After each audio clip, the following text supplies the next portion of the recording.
और कन्नौज मामले से जुड़ी इस वक्त की बड़ी खबर आपको बता दें। दरअसल पीड़िता की बुआ को गिरफ्तार कर लिया गया है। आज सुबह ही पीड़िता की बुआ को गिरफ्तार किया गया है। लंबे समय से पुलिस को तलाश थी और ये बुआ फरार चल रही थी। हालांकि खुद को लगातार पाक साफ बताने की कोशिश भी कर रही थी। नवाब सिंह से सीधे कनेक्शन था उसका और ये बताया जा रहा है कि नौकरी के नाम पर नवाब सिंह के पास बुआ ही लेकर गई थी नाबालिग को, जहां उसके साथ दुष्कर्म की कोशिश की गई और खुद उसने पुलिस को फोन करके इस पूरे मामले की जानकारी दी। कैसे ये गिरफ्तारी हुई, रिपोर्ट में देखिए।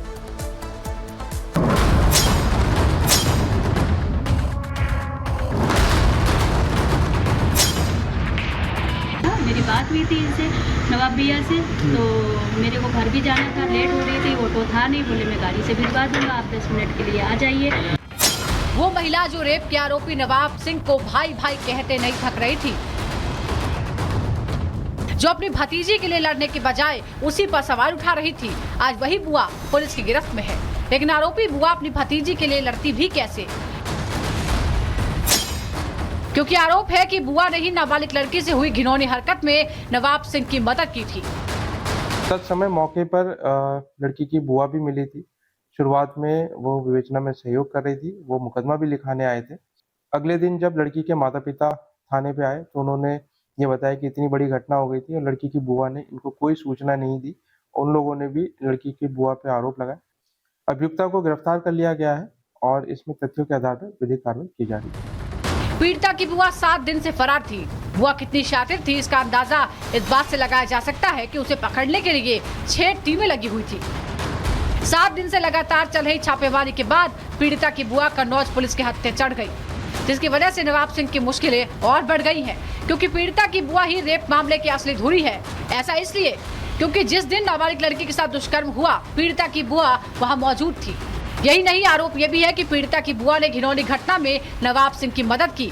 खुद को घिरता देख पीड़िता की बुआ गायब हो गई।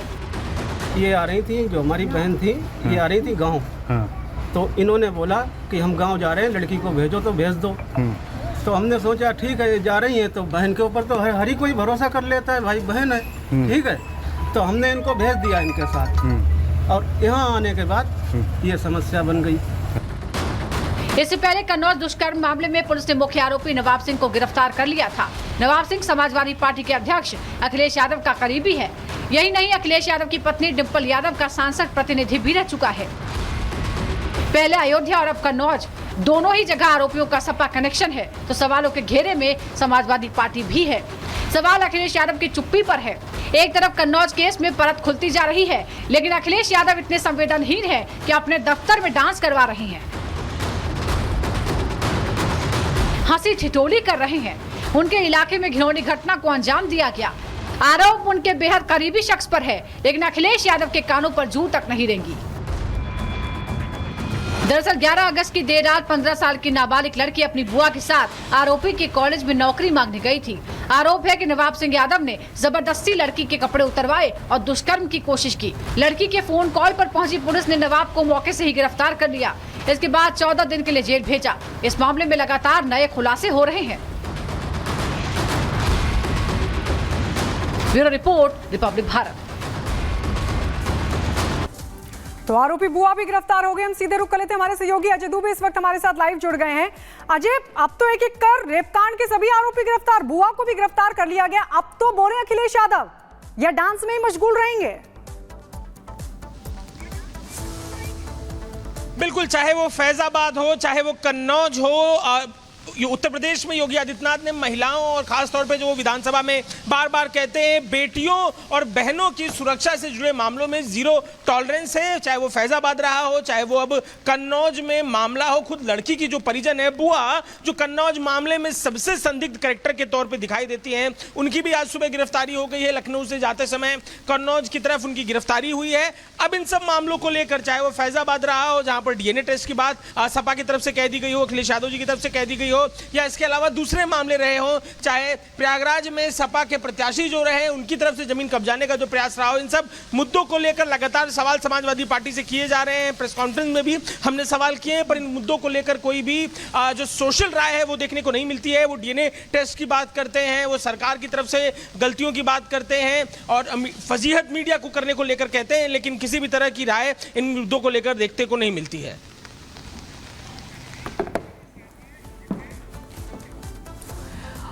और अब बात अयोध्या की कर लेते हैं। अजय हमको जानकारी दे रहे थे समाजवादी पार्टी के बारे में। दरअसल अयोध्या के सांसद अवधेश प्रसाद कभी भी अयोध्या नहीं गए हैं, लेकिन लखनऊ में दरगाह जाने का समय उनको मिल गया है। वो ये कहते हैं किसी को सांप काट लेता है, बैल मार देता है तो मैं पहुंच जाता हूं मौके पर, लेकिन जब दर्शन करने की बात आती है, लोगों की मदद करने की बात आती है, पीड़ित परिवार से मुलाकात की बात आती है तो वो कहीं दिखाई नहीं देते हैं।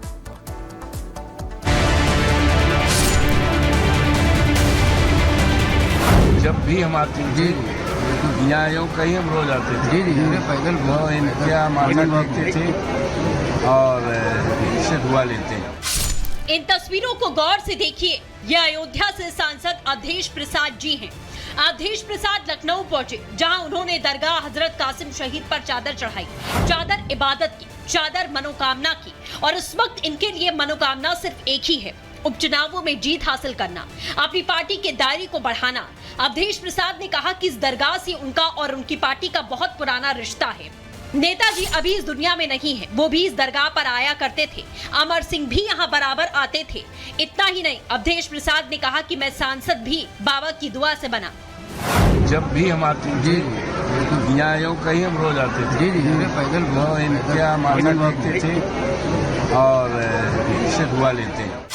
हालांकि इसमें किसी को कोई आपत्ति नहीं है। अवधेश प्रसाद दरगाह गए, हर शख्स आजाद है, स्वतंत्र है अपनी आस्था प्रकट करने के लिए, अपनी पसंद के धार्मिक स्थल पर जाने के लिए, लेकिन इस पर राजनीति तेज हो चुकी है। समाजवादी पार्टी के सांसद अवधेश प्रसाद बलात्कार के मामले में जबान खोलने से डरते हैं, उसमें पल्ला झाड़ने का प्रयास करते हैं, लेकिन मजार पर चादर चढ़ा करके अपना वोट बैंक साबित करने में वो कहीं पीछे नहीं हटते हैं। लेकिन मिल्कीपुर का जब चुनाव होगा तो इस उपचुनाव में तय हो जाएगा कि भारतीय जनता पार्टी के कार्यकर्ताओं के परिश्रम पे और सरकार की नीतियों पे जनता का ज्यादा भरोसा है या समाजवादी पार्टी के इस जाति और मजहब के गठजोड़ पर। धर्म समाजवादी पार्टी के लिए एक आस्था का विषय है, राजनीति का नहीं।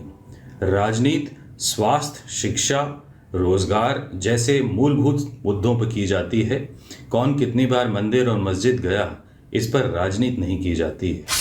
अवधेश प्रसाद दिल्ली हो आते हैं, अवधेश लखनऊ पहुंच जाते हैं, लेकिन जहां से वो सांसद हैं, यानी कि अयोध्या, वहां के मसलों, वहां की समस्याओं से उन्हें कोई लेना देना नहीं है। अवधेश उसी अयोध्या के सांसद हैं जो प्रभु श्री राम की नगरी है। अवधेश इसी अयोध्या के सांसद हैं जहां भव्य राम मंदिर बना। अयोध्या वही पावन धरा है जहां रामलला की प्राण प्रतिष्ठा हुई, लेकिन अवधेश प्रसाद वहां नहीं गए। सोचिए, फैजाबाद के सांसद होने के बावजूद वो इस कार्यक्रम में मौजूद नहीं रहे। इतना ही नहीं, अवधेश प्रसाद ने तो उस दलित नाबालिग पीड़िता से मुलाकात तक नहीं की जिसे उनके ही करीबी मोहित खान ने कभी न ठीक होने वाला जख्म दे दिया है। अवधेश प्रसाद आरोपी के खिलाफ कार्रवाई करना तो दूर, इस मसले पर कुछ बोलते हुए भी सुनाई नहीं दिए, जबकि बीजेपी का पूरा प्रतिनिधिमंडल रेप पीड़ित के परिवार से मुलाकात करने अयोध्या गया। उसकी पीड़ा जाननी चाहिए, इसकी रिपोर्ट सौंपी, लेकिन अवधेश अयोध्या के सांसद होने के बाद भी अब तक वहां झांकने तक नहीं गए। साइकिल पर सवार होकर अवधेश ने इस बार लोकसभा चुनाव में वो सीट निकाल ली जिसमें पूरे देश की नहीं पूरी दुनिया की नजर टिकी थी। जनता ने उन्हें अपना जनप्रतिनिधि चुना, लेकिन अवधेश की जुबान तो कुछ और ही कहती है। जब भी हम आते जी यहाँ यूँ कहीं हम रोज आते थे जी पैदल क्या माता देखते थे और इससे दुआ लेते हैं।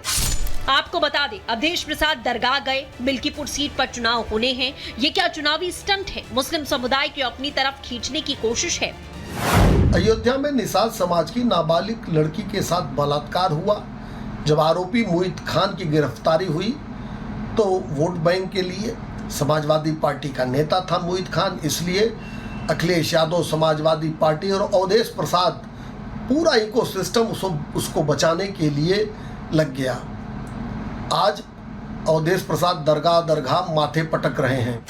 बीजेपी और सपा के बीच मिल्कीपुर सीट को लेकर सियासी हलचल तेज है। सपा इस सीट को खोना नहीं चाहती तो बीजेपी अयोध्या लोकसभा सीट की हार का हिसाब बीजेपी मिल्कीपुर सीट से बराबर करना चाहती है। बीजेपी ये विधानसभा सीट किसी भी कीमत पर जीतना चाहती है।